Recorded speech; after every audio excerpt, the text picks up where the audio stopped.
BJP तो एक ही target कर रही है। टिकट फार्मूला क्या होना चाहिए कि आपकी नजर में?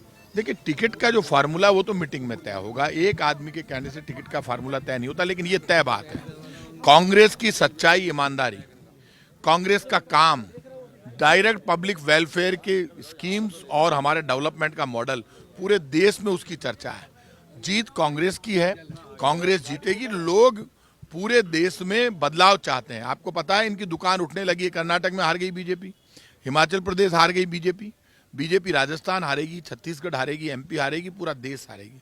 क्योंकि जिस तरह के हालात क्रिएट हो गए पूरे देश में, लोग राहुल गांधी की तरफ देख रहे हैं। भारत जोड़ो यात्रा के बाद पूरे देश में एक ही चर्चा है कि बीजेपी सिर्फ बात ही बात करती है, काम बिल्कुल भी नहीं करती। तो महंगाई भी हम खत्म कर रहे हैं, बेरोजगारी भी हम खत्म कर रहे हैं, गरीबी भी हम खत्म कर रहे हैं, बेरोजगारी भी हम खत्म कर रहे हैं। हर मुद्दे पर हम तो एक तरफ महंगाई खत्म करने की राजनीति करते हैं, काम करते हैं, और बीजेपी महंगाई बढ़ाने का काम। कम से कम 80-90 टिकट कटेंगे तब सरकार आएगी। हाल कोई का कटियाई को नहीं, जीव पहली तो माथा बुड़ी करवा शो में आई ऐसे वैसे। आपके बड़े भाई साहब एक पार्टी के अध्यक्ष बन गए।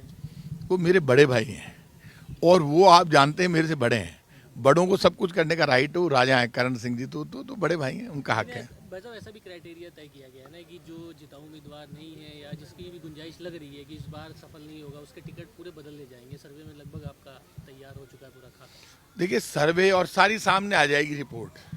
आप जानते हैं कि जीत का रास्ता ऊपर वाला बनाता है, और जो जीतने वाले उनको कौन रोक सकता है। आप मानकर चलिए, जीत का आंकड़ा हम भी सोच रहे हैं वो भी, लेकिन ये तय कह सकता हूँ बीजेपी बैकफुट पर है, बीजेपी डरी हुई है, घबराई हुई है, और बीजेपी जिस तरह की राजनीति कर रही है उसमें दिन पर दिन फंसती जा रही है। बीजेपी चार रथ निकल रहे हैं, चारों दिशाओं में हार रही है बीजेपी। 200 विधायक 4 रथ क्या 400 रथ लेकर निकल जाए, बीजेपी का पता नहीं चलेगा। रथ में बैठने का तो इनको रथ नाम देने का ही हक नहीं है इनको।